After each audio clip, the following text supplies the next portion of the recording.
ఏలైనగా మనకు శిశువు పుట్టెను, మనకు కుమారుడు అనుగ్రహింపబడెను.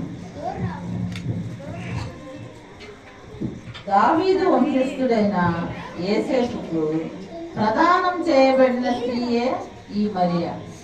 ఈమె గలిలయ ప్రాంతంలోని నజరేతు అనే ఊరిలో నివసించుచున్నది. ఈమె దేవుని యందు భయభక్తి గల స్త్రీ మరియు ఎల్లప్పుడూ ప్రార్థనలో గడుపుతుండేది.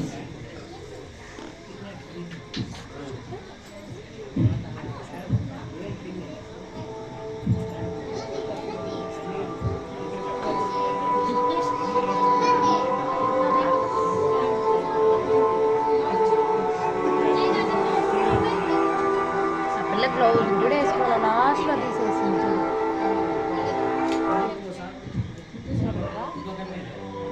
అయిపోయి రాలా నిద్రపోయింది.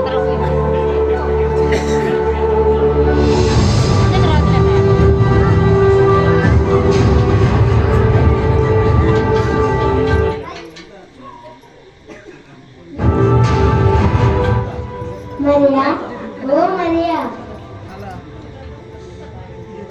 ఎవరు? దయాప్రాప్తురాలా, నీకు శుభము. ఏమిటి నాకు శుభమా? భయపడకుడి, పరిశుద్ధాత్మ వలన నీవు గర్భము ధరించి ఒక కుమారుని కందువు. నేను పురుషుని ఎడగని స్త్రీని, ఇది నాకు ఎలా సాధ్యం? పరిశుద్ధాత్మ నీ మీదకు వచ్చును కనుక నీకు పుట్టబోయే శిశువు పరిశుద్ధుడై దేవుడు కుమారుడని పిలువబడును. చిత్తం, ప్రభు దాసురాలని నీ మాట చొప్పున జరుగును గాక.